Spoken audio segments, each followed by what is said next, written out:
welcome back to Glossop Wild Camping. You join me on a Monday evening, which is a rare opportunity, afforded by the luxury of the summer holidays.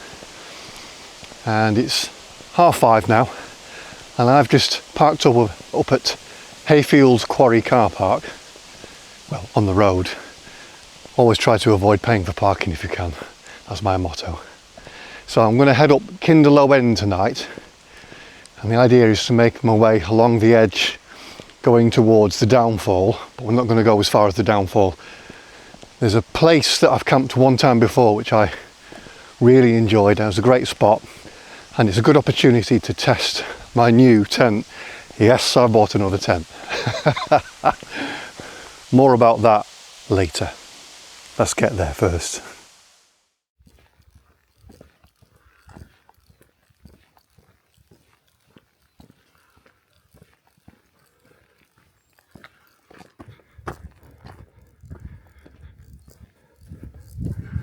Sold.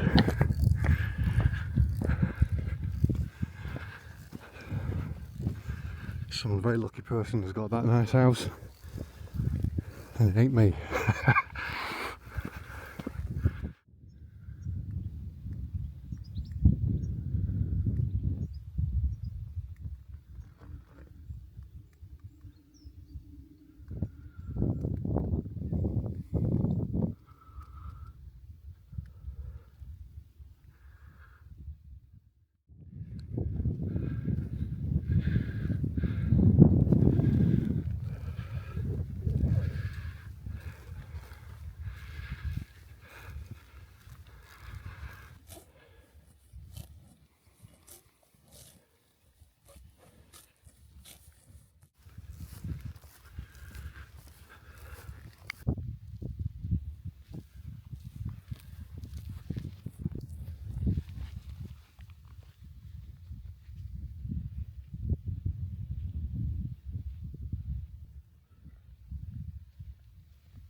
Oop.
Well, I've arrived at Edale Rocks, and this is about the 4th or 5th time I've been up here, and every single time I've been up here people have been on those rocks. Now, obviously a real attraction. 6:30 at night on a Monday, wouldn't expect people to be here, but nope, they're here. Good on them. Right, not too far now from the trig point at Kinderlow, and there's Kinderlow. I didn't stop there because there was a few lads around, so I thought I'd just keep on walking. There's a wild camper somewhere over there. Not the kind of place I'd camp personally. I wouldn't want to be so close to the Trigg knowing how busy it is. But everyone has their tastes. Just being up here, to be honest with you, is great. And I'm hoping where I'm heading for tonight will be completely secluded. Please, Lord, let it be secluded.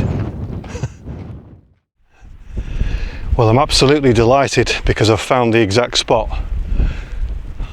Quite amazed at my memory, to be honest with you, because I wasn't absolutely sure what I was looking for.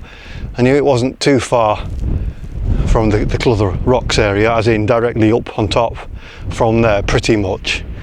But I had to get up on top and do a little bit of walking to find it. But I know this is a place because how flat that pitch is there, and also this little seat here. So absolutely delighted to have found this. Right, well, it's time to get the new tent, get it up, and I'll reveal it to you and talk about it.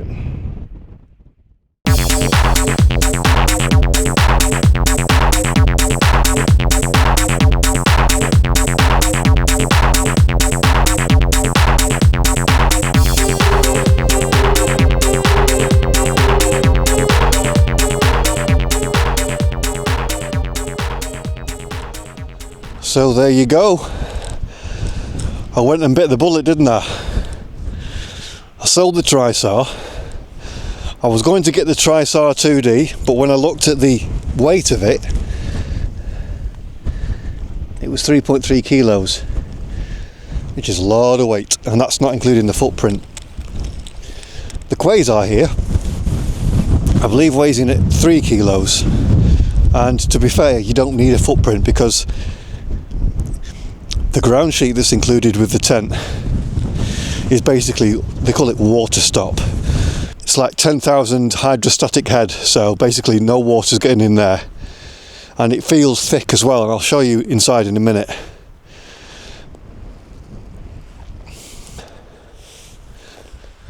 I wasn't expecting it to be this grey colour. I thought it was going to be a dark green, but I think this is the 2025 model, in which case that'll account for the colours, but also I believe that they've made it from completely recyclable materials now. Hopefully that means it's still as hardy as they ever were, but basically this is the tank of all tents. So I've gone overkill with it, yep. Probably didn't need it.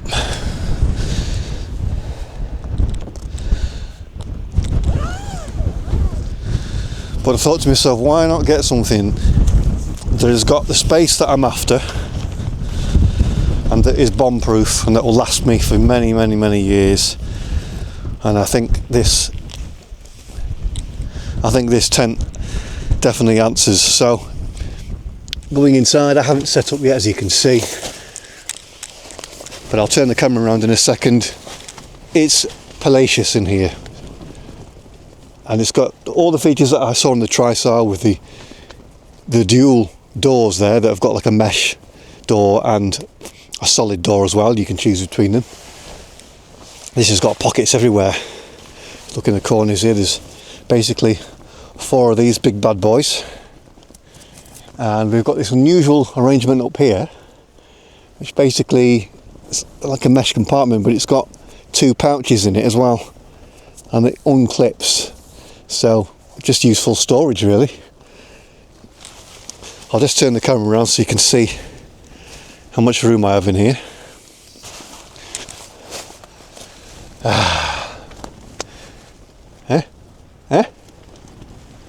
Superb, absolutely brilliant. Only when you get right back here do you touch the inner. Well, there's nowhere in this tent when I'm sitting up, unless I literally move to this side like that. There's nowhere where my head touches. At long last we've got here. Now, these tents go, well, they say are RRP £900, which is a hell of a lot of money. I can't afford that. But I managed to use one of these voucher plugins that you can get with Google Chrome. I think it was called Pouch. And with that voucher, I managed to get this tent for 540 quid, brand new. which ain't bad really. It's still a lot of money, but I think for this tent, can't really complain at that. That's a great deal. So the Tristar's gone. I made 20 quid on that when I sold it, which is good. And the Van Gogh is currently on eBay. So if you fancy a Van Gogh Helvellyn 200, have a look. You'll probably find that mine's the only one on there. Anyway, so that's enough about this. As I see anything else, any details that may be of interest to you, I'll show those to you. But otherwise, I'm going to get set up now and I'm going to start to relax and enjoy the camp.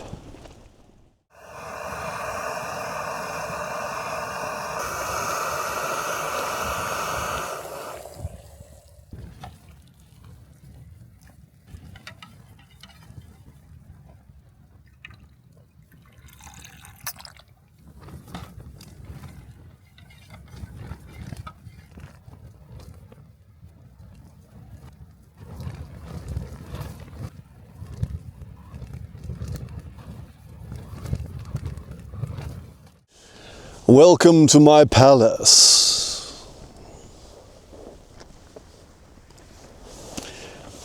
I'm enjoying this. It's a bit windy out there. Not that it's a problem for a tent like this. Quite pleased it's windy actually. It seems to be quite a quiet tent. It doesn't rustle too much in the wind, which is awesome. So I've just got my chili and my rice ready now. Just let it steam for a while, this with the lid on. So it should be ready. That's what we got there. So let's see what this is like. Not tried this brand before. It's another vegetarian chili, but I quite like them because they put all sorts of beans in them, and this one's got sweet corn in it as well, so very nice. Well, you'll notice that Tim isn't here again. I didn't tell a porcupine when I said he would be on the next one. I just didn't realise I could fit in another solo camp between the last camp and the next camp with Tim, which will be in September. I believe it's going to be the 12th or the 13th of September. It's going to be a Friday night camp, so it'll be a late one because Tim's going to be working. We're thinking of going to Sealstones again. We really enjoyed that area last time, so I'm imagining that we're going to drive to Edale and walk up and again use the 7-minute crossing to get to Sealstones. Well, once I finish my tea, I'll probably just put some music on, relax, maybe have a little walk about some of the rocks around the area, and if there's any more footage to show you, I'll include it in the video. If not, hey, I guess I'll see you in the morning.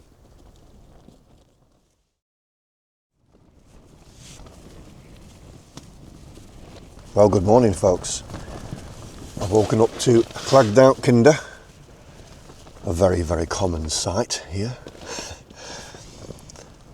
Because we're actually in the clouds though, it's basically falling as very fine rain, and there's been a lot of wind and a lot of fine rain all through the night.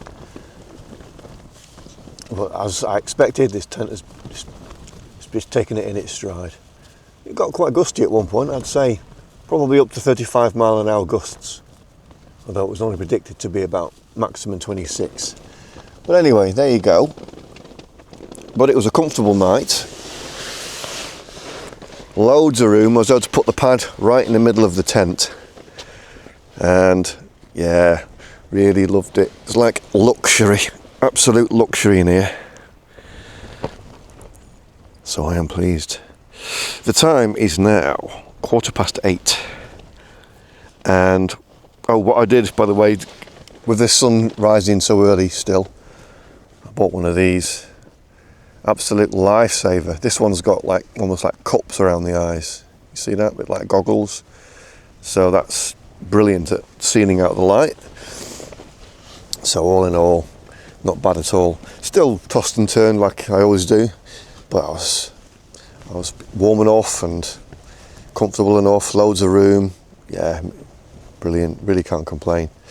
So I'm going to slowly have a couple of cups of coffee, get packed up and leave. Probably get out of here by about 9ish, and then the walk back should be no more than about an hour and a half tops, and then I'll be going back to work for the day. It's a late start, but the boss is very reasonable.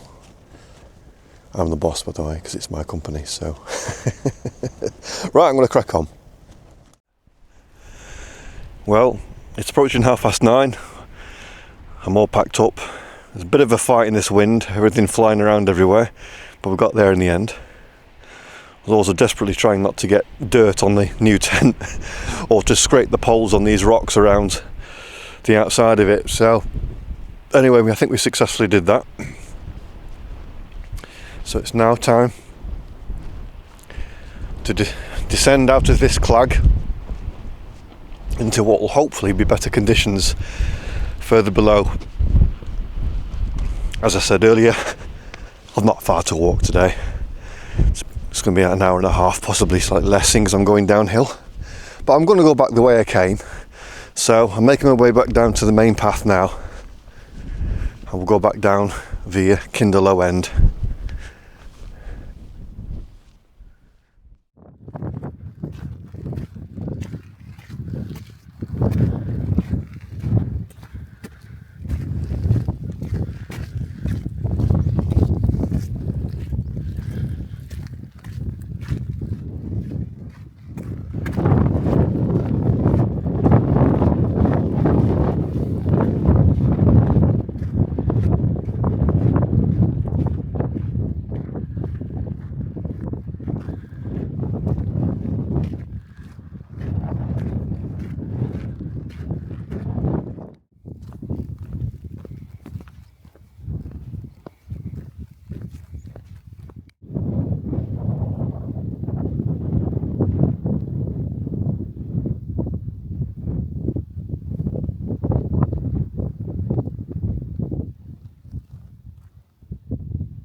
Okay, so I made it back to the car. Time to go back to the office now for a day's work. That was a wonderful camp, really enjoyed using that new tent, and the area was wonderful, certainly last night. Bit clagged out today, which is often the way. Still, it's all part of the experience. Next time I see you guys, I'm hopefully going to be with Tim, and we're going to be heading towards Sealstones from Edale. So, on that note, thank you so much for watching. See you next time and take care.